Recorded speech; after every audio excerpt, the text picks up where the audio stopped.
Hey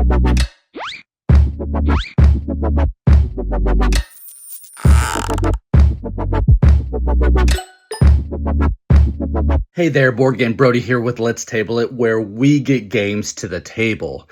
I've decided to do this unboxing video for Chronicles of Light, Darkness Falls, which is a new cooperative Disney game by Ravensburger. As I open this box and show you what's inside, let me give you an overview and a small review of this game. Players are working together as a team that can consist of Belle, Maid Marian, Moana, and Violet. Each character needs to complete their quest, which can be one of 4 different quests each time that you play the game. And then as a team, all characters need to go to the location where the vortex is at and destroy it after destroying all the shadow characters out on the board.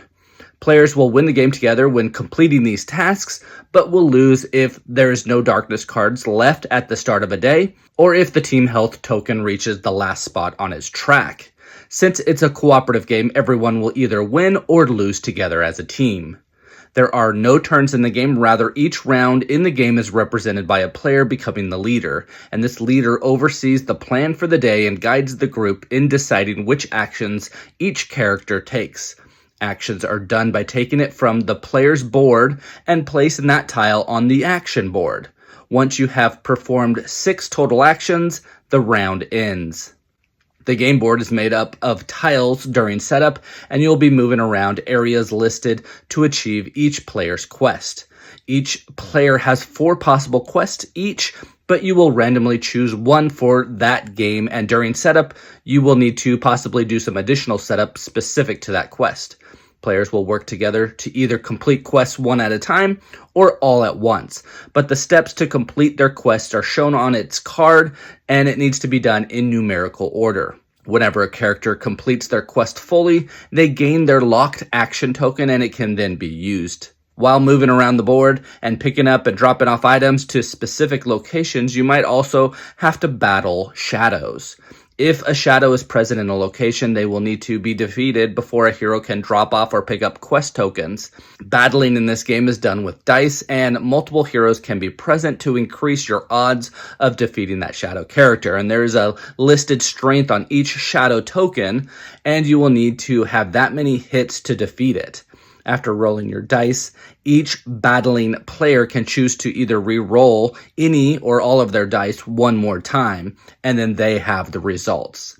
While battling, you will need to get the number of hits equal to or higher than the strength of the shadow character, but you can also take on damage if you roll a damage icon. You keep track of this on your character board, moving your health token down by 1 for each damage icon. If a hero reaches 0 health, then the team health token is moved down 1 space, and that hero must then be healed before they can move, battle, or play any other action tokens.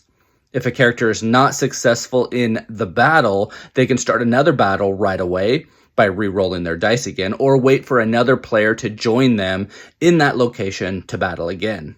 Shadows never keep partial damage and return back to full strength at the beginning of each battle. After 6 actions, a darkness card is revealed, which moves the vortex to a new location and adds more shadows to the board. The leader badge is then passed clockwise to the new player, and they continue talking with the team to decide what 6 actions they should take for that round.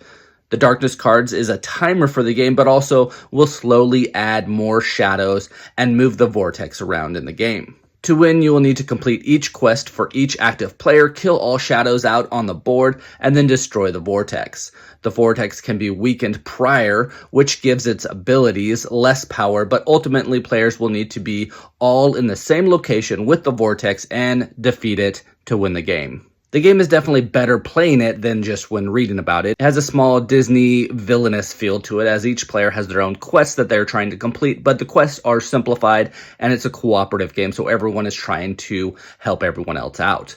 I was afraid of having a leader. It would maybe tilt the game toward that player, what they want to do, and maybe, mess up what other players want to do. And that can happen, but it didn't affect the game for me as much as I thought it would. Players all listened to every player and asked about certain action tiles each player had to do the best action for everyone.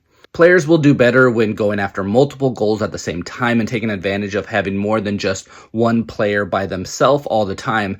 Shadows have a strength from 3 to 6, and a 3 can be dealt with by one player, but a 6 will be hard for a single player to take care of by themselves. Then players need to make sure that opportunities to complete their quest or even just achieve some of their quests is done at the right time, because it can take many actions to get players across the board to do, what could have been done previously if they're in that area. The battling is simple, yet you're not going to be successful each and every time, but you can keep battling without using up actions to do that, but you might risk losing health, which will eventually get your character's health token to the bottom, resulting in the team's health token being moved down, and then you'll need to take an action to heal. There is a chance that a player can win a battle with the hardest shadow by themselves, but again, that would take a very lucky roll. The game is really a lot of moving, battling, and then going to locations to gather items, and then meeting up with others to do final actions to put everything together, or to defeat the shadows and the vortex after everything is collected. It's a short game with the timer being determined by the shadow cards, but it seems like it takes you close to the time to be able to achieve all the quests to destroy every shadow character on the board. Then the last battle to get everyone together to fight the vortex. I also like how you can fight the vortex after everyone has completed their quest so that you can make it easier to terminate the shadows on the board and make the vortex not move all the way around the board, making it harder to chase after more shadows coming out and eventually get to the vortex to eliminate it. This is a game that my kids can freely play without me needing to take the lead with the strategy. I just need to explain the idea of the game. They just needed kind of explanation of the idea and a one-time explanation of all the action tiles, and they were good to go. That's a 7 and 9-year-old. They also thought it was very fun to choose different quests each time and also rearranging the tiles so the map was different every time playing the game. Lastly, my daughter couldn't believe that she was choosing her hero, that all the heroes were female, and I think that was great for her to see a game like this. Again, this is Brody with Let's Table It, where we get games to the table. Please like and subscribe to our channel. We are working hard to bring to you videos like this one so you know if these games are ones that you want to get to your own table.